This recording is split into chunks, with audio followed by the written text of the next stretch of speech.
You're standing in the spice aisle, staring at a jar that sounds like a shortcut. Allspice. The name feels like a marketing trick, like someone swept the leftovers of cinnamon, cloves, nutmeg, and pepper into one convenient bottle. And honestly, that's what most people assume, a blend. But if that's just a misunderstanding, what is allspice actually? Where does it come from? And how can one spice smell like four? By the end of this video, you'll know the real origin behind the name, the chemistry that builds the illusion, and a 5-second rule that tells you whether the allspice in your kitchen is alive or already dust. Let's get into it right here on Secrets of Simple Things.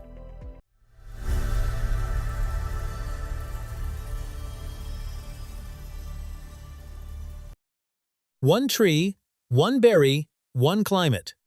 Allspice isn't a mix, it's a single ingredient. The dried, unripe berry of an evergreen tropical tree called Pimento Trap. The berries are picked while they're still green, then dried in the sun until they turn deep brown and wrinkled like peppercorns that grew up and got serious.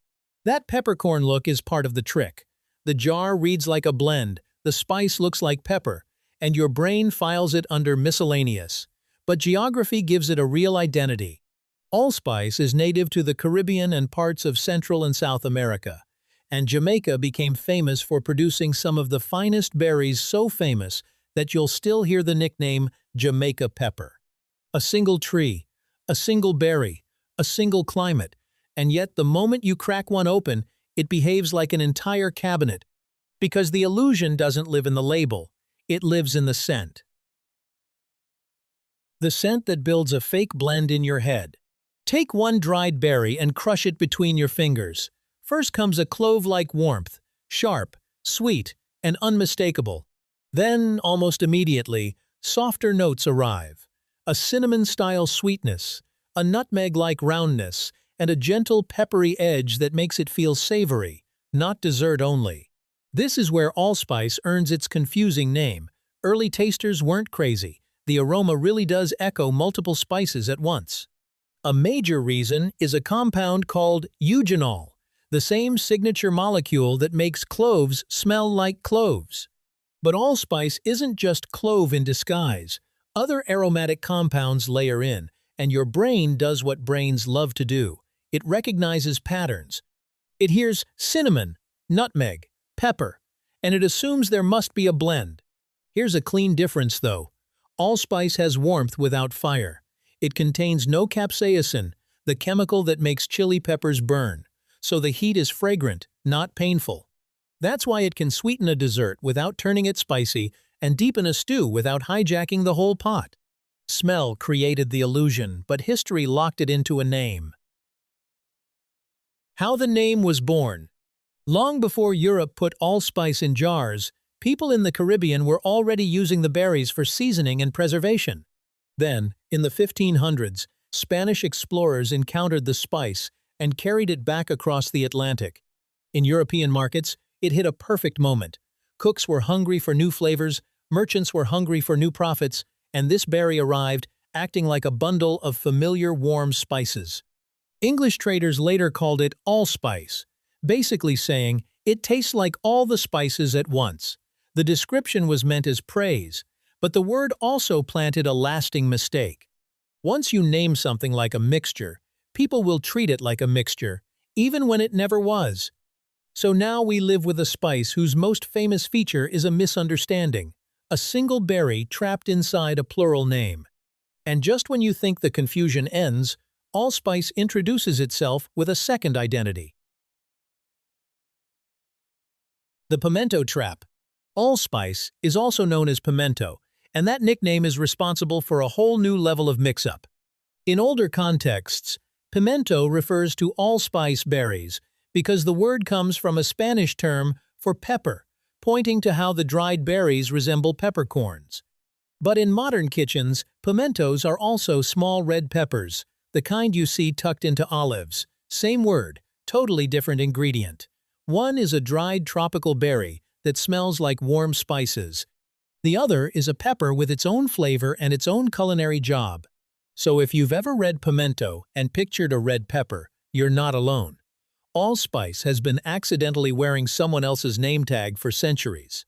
Once the labels stop fooling you, you start noticing where allspice quietly runs the world. A spice with two passports, sweet and savory. Allspice traveled far beyond the Caribbean, but it never lost its superpower. It can live in both sweet and savory dishes without feeling out of place. In Jamaica, it's a cornerstone of jerk seasoning, paired with thyme, garlic, and Scotch bonnet peppers to build that famous, bold, smoky heat. And it goes even deeper. In traditional jerk cooking, the wood of the allspice tree has been used as fuel, adding extra aroma as the meat cooks. That's not a garnish, it's an ecosystem turning into flavor. In Middle Eastern cooking, allspice seasons meats and rice with a gentle warmth that feels comforting rather than loud.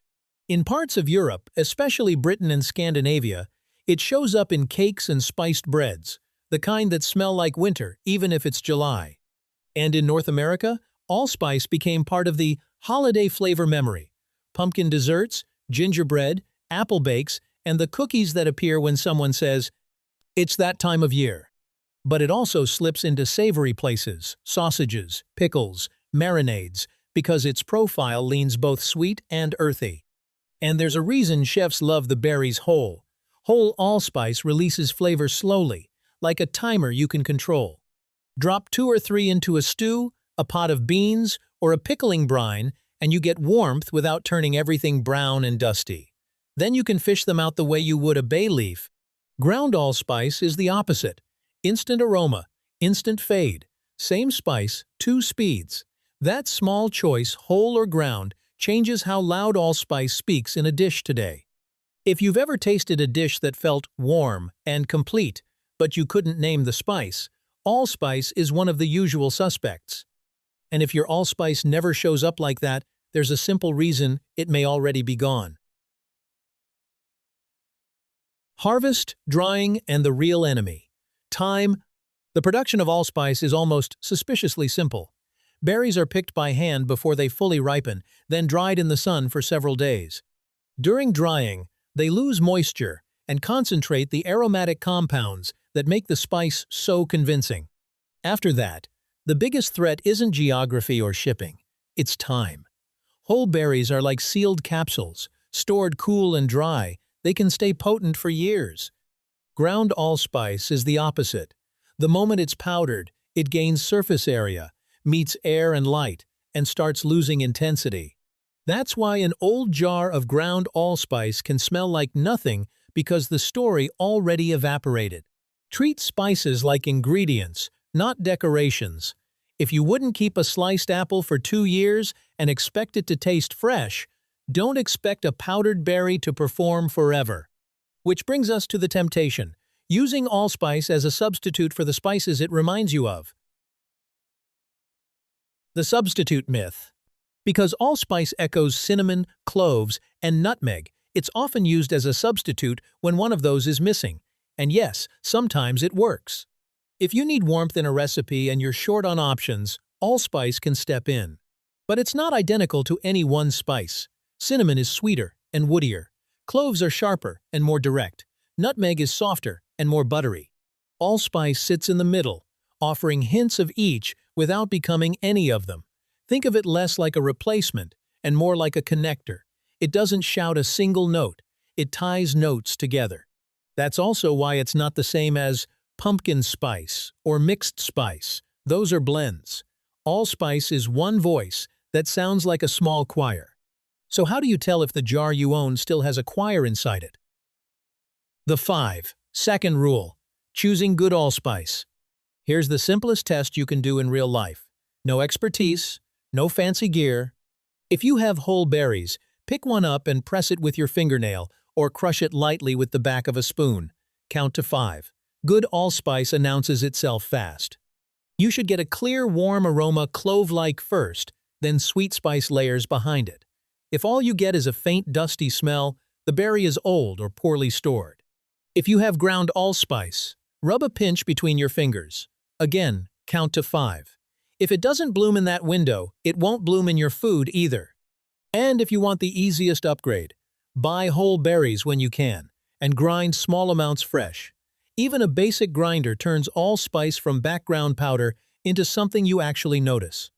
One more practical move. Store it, sealed, away from heat and light. Your stove is the worst place for a spice rack. Once you can test allspice in 5 seconds, the name stops being confusing and starts being useful. One berry, many stories. Allspice isn't a shortcut blend. It's a single dried berry from a specific tree in a specific tropical climate. But chemistry gives it a strange talent. It can convince your brain you're smelling several spices at once, like a cabinet hiding inside a peppercorn. And that's the quiet SST lesson. Sometimes the simplest ingredients carry the richest stories, not because they're complicated, but because our assumptions are. A label can mislead you for years. One crushed berry can correct it in seconds. If this changed how you see allspice, tell me in the comments what would you use it in first, something sweet or something savory? And if you enjoy uncovering the quiet stories hidden inside everyday ingredients, consider subscribing so you don't miss the next small secret.